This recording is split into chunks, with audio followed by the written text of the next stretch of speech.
Something in the cosmos is watching us, and science is terrified to admit it. 3 minutes ago, just 3 minutes ago, while most of the world was going about its day, people were at work, making coffee, scrolling through their phones, arguing about politics. While all of that was happening, instruments designed to track interstellar objects detected something that shouldn't be possible. Something that, if confirmed, rewrites everything we think we know about our place in this universe. The object they're tracking is called 3-Atlas, and about 3 minutes ago, it did something that has astronomers around the world literally losing sleep. It stopped rotating, not slowing down, not gradually decelerating over time. No, it just stopped, like someone hit an invisible brake on a celestial body the size of a small building, moving at an absurd speed through the vacuum of space. And then, and this is the part that's making everyone nervous, after it stopped spinning, it stabilized, it locked its orientation, and you know what it locked onto? Us. It's pointing directly at Earth. And now I know what you're thinking. This sounds like science fiction. This sounds like the opening scene to a Hollywood movie where humanity discovers we're not alone. But I need you to understand something critical before we go any further. What I'm about to explain to you isn't speculation. It isn't dramatization.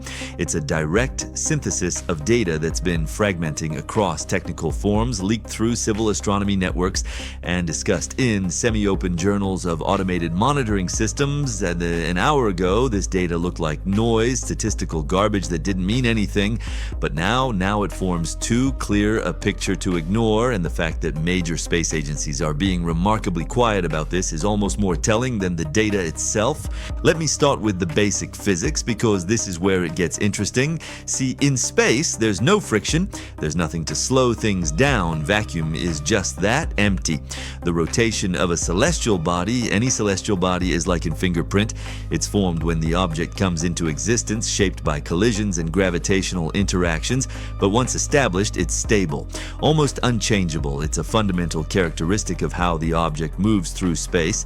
If something stops rotating suddenly, and I mean suddenly, that only happens because an external force acted upon it. That's basic physics. That's Newton. That's observable, predictable, understandable. But here's the problem. There's no record of any collision. There's no evidence of an explosion. There's no sign of material ejection, no meteor impact, no gravitational influence powerful enough to explain this, nothing. And that absence of explanation is driving scientists absolutely crazy right now. But wait, there's more, and this is where it gets weird. It wasn't sudden without warning. There were signs hours before the complete stop. The object's brightness started behaving strangely. The light it emits, the fluctuations that allow us to calculate its rotation, those fluctuations just vanished, gone like someone threw a switch. The surface started emitting an almost static spectrum of light, completely regular, completely uniform. Astronomers call this a flat light curve. And for an irregularly shaped object, for something that should be tumbling and rotating and reflecting light chaotically, this is beyond rare. It's almost impossible. It's like watching a spinning top suddenly become a stationary mirror. The object started behaving like it had been flattened, like its surface was being controlled or managed somehow. Now, 3-Atlas isn't the first strange visitor we've had from beyond our solar system. Some of you might remember Oumuamua. Remember that thing? First interstellar object humanity ever detected back in 2017. That object was weird too. Negative gravitational acceleration, a trajectory that didn't make sense. Scientists theorized it was a damaged solar sail, something artificial that had been knocked off course. But here's the crucial difference between Oumuamua and 3-Atlas. Oumuamua never stopped rotating, never. It kept spinning the whole time it was in our observation range. But 3-Atlas, it arrested its rotation completely. And not only that, it did something Oumuamua never did. It locked onto a specific orientation, specifically toward us. Now let's talk about what the agencies are saying, or more accurately, what they're not saying. NASA released a statement confirming that there were changes in the rotation pattern that are currently being analyzed. That's the official language. That's bureaucratic speak for we know something's wrong and we have absolutely no idea what it is. The European Space Agency, they've said nothing, complete silence. China, which has some of the most advanced tracking systems in the Eastern Hemisphere, released this vague statement about anomalies that require further study. They threw in some technical language to make it sound like they have it under control. They don't. Nobody has anything under control here. And you know what all three of them aren't mentioning? The direction 3 Atlas is pointing. That's the part that's missing from every official statement. But here's where I come in, because that data is out there. It's in technical forms, it's in conversations between civil astronomers, it's in the semi-open monitoring networks that aren't quite classified but aren't quite public either. And I've been collecting these pieces, putting them together, and the picture that emerges is absolutely fascinating. See the stabilized surface of 3 Atlas, the side that was facing forward when it stopped, and it's aligned with Earth's observation axis. The probability of random coincidence? Astronomically low. We're talking about a margin of error of just 0.03 degrees. For an irregularly shaped high-velocity object coming from deep space, that level of precision is equivalent to aligning a satellite antenna perfectly from across the solar system. That's not coincidence, that's targeting. And this is where independent researchers, the ones working outside the major institutional centers, start asking questions that mainstream science is terrified to ask out loud. Multiple orbital simulation groups have been publishing data, and even the most skeptical researchers found it concerning. 3 Atlas didn't just stop, it also made a course correction. A subtle one, but a course correction nonetheless. Now, in orbital mechanics, natural bodies maintain their trajectories across millions of kilometers without significant alteration, unless they experience impacts, material ejections, or extreme gravitational effects. None of those factors exist in the case of 3 Atlas. There's no cosmic debris nearby, there are no visible jets or outgassing events, there's no gravitational force powerful enough to justify this trajectory adjustment, and yet 3 independent observatories, P-STARS, ZF, and Europan, all registered the exact same pattern, a precise, synchronized, subtle change in angle, too perfect to be random. Even physicist Kevin Walsh, a specialist in small body dynamics, acknowledged something unusual here. He stated that while minor solar pressure variations can alter an object's rotation, they would never produce the sustained reorientation we're observing. And this is from someone who actually studies this stuff professionally. On his last conference, Walsh had said that interstellar object behavior is essentially chaotic, responding unpredictably to environmental factors. But what we're seeing now, this is the opposite. This is controlled, this is measured, this is intentional. So let's establish what we actually know at this point. 3 Atlas has done 4 things that shouldn't be possible for a natural celestial body.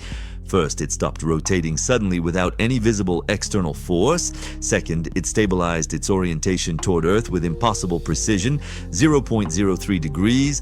Third, it made a course correction that orbital mechanics cannot explain. And fourth, it's maintaining this orientation with 0 deviation, 0 wobble, 0 natural variation.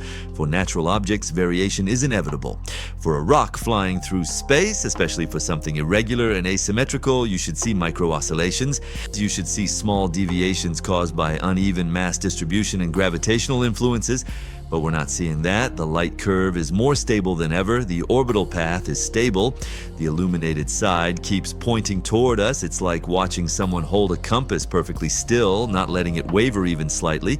And then there's the temperature anomaly. This is the part that really makes things uncomfortable. In the last few hours, sensors detected a localized temperature change on the surface of 3 Atlas, specifically on the side facing toward Earth. But this isn't reflected sunlight. This isn't heat from solar radiation. This is something completely different. It's generating its own heat signature, its own localized thermal output.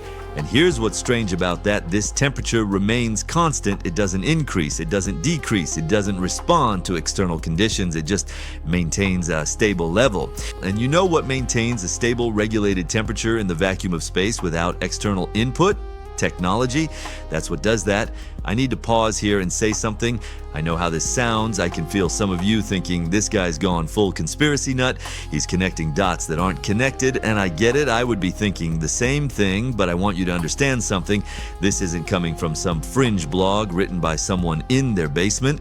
This is data from multiple independent sources. This is measurements taken by equipment specifically designed to observe space. This is analysis from scientists who are genuinely afraid to go on record because of what these numbers suggest, because here's where we arrive at the uncomfortable part. Here's where we have to ask the questions that science is actively avoiding. If an object from beyond our solar system demonstrates the ability to stabilize its orientation, correct its trajectory, maintain directional focus, and regulate its own temperature, what does that tell us? We have two possible interpretations, and both are equally unsettling. The first possibility is that we're observing a type of physics we don't yet understand, some interaction with interstellar magnetic fields, some unknown tidal forces, materials with properties we can't even imagine, some aspect of celestial mechanics that contradicts everything we've been taught. And that would be huge. That would be transformative for physics. But the second possibility is that we're looking at instrumental behavior, active response. We're looking at something that's reacting to its environment, something being controlled, something guided. And if that's true, then we need to ask some very serious questions. Because if something can navigate through space, adjust its position, aim itself, and stabilize its systems, then something is controlling it, something is making decisions, something is responding to inputs in a way that suggests intention.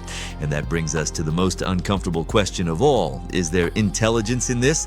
Not metaphorically, not as some poetic concept, but literally, is there something in the cosmos that's not just moving randomly, but actively choosing to do this, actively choosing to point itself at us? And maybe more importantly, is it trying to communicate? Is it trying to observe? Is it aware that we're aware of it? I'll be honest with you, this thought keeps astronomers awake at night, and it's not just the data that's unsettling them, it's the implications, because if you accept that this object is being controlled, if you accept that there's some form of agency directing its actions, then everything changes, everything. Your entire worldview shifts, because that means intelligence doesn't exist only on planets. It means it doesn't only exist in forms we recognize. It means consciousness or intention or whatever you want to call it can express itself in ways we haven't even conceptualized yet.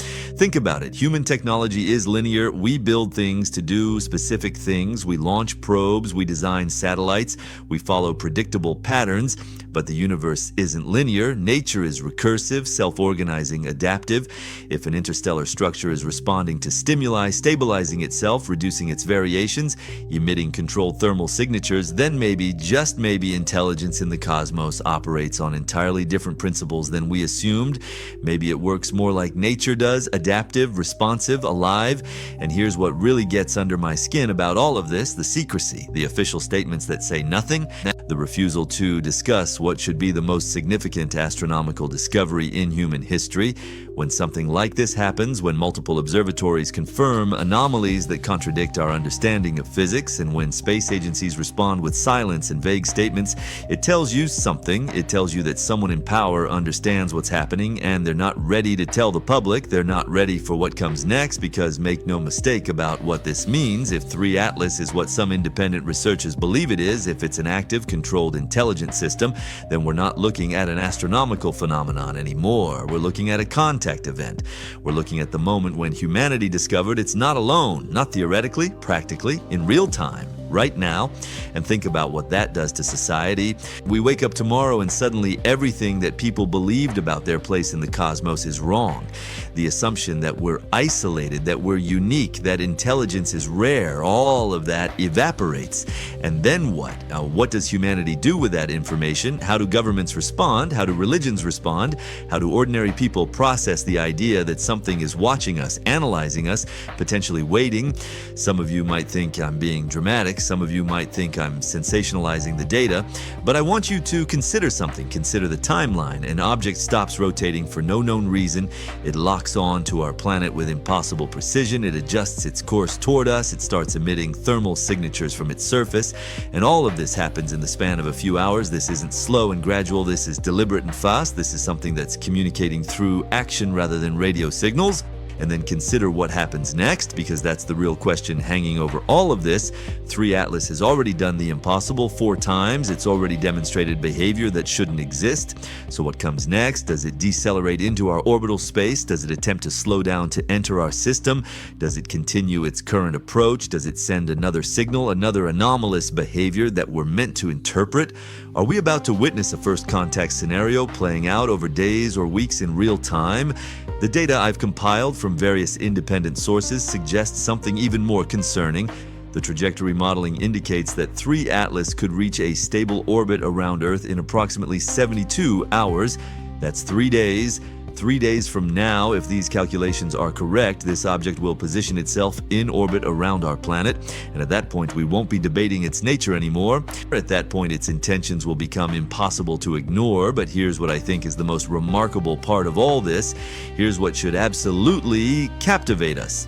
If the universe is truly inhabited by intelligent, responsive, adaptive systems, if the cosmos isn't dead and chaotic but alive and aware, then everything we think about existence changes. Every philosophical question, every religious question, every scientific question gets reframed because we've been operating under the assumption that the universe is fundamentally inert, that consciousness is rare, that intelligence requires biological life on planets that were cosmically isolated. But what if that's wrong? What if the universe itself is a living system? What if intelligence isn't something that occasionally emerges on planets but is fundamental to existence itself? What if what we're calling 3 Atlas is just one manifestation of an intelligence that operates on scales and in ways we haven't even developed the language to describe yet?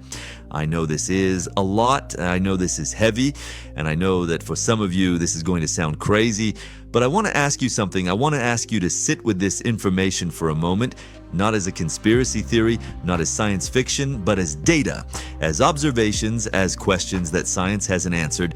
Because in the end, the truth isn't about being comfortable or uncomfortable, it's about being honest about what we're actually seeing in the cosmos. We're living in a moment where the fundamental nature of reality is about to be challenged, not through philosophy or debate, but through direct observation. An object from beyond our solar system is approaching us with clear intention and demonstrable control. It's not following the rules that natural bodies follow. It's doing things that should require intelligence, guidance, purpose, and it's pointing itself directly at us. So what do we do with that? What do we do when we realize that the universe we thought we understood is actually far stranger, far more complex, and far more aware than we ever imagined? What do we do when we wake up to the possibility that something else is watching us back, that something else has the capability to reach us, to observe us, to potentially interact with us? Those aren't rhetorical questions. Those are the questions we need to be asking right now, because the universe just sent us a message in the form of an object that shouldn't behave the way it's behaving. And whether anyone wants to admit it or not, we've received it, we're reading it, and we're about to find out what it means. The greatest discovery might not happen in the cosmos. It might happen right here, right now, in your consciousness, when you finally accept that the universe is far more alive than you thought, and that possibility changes everything.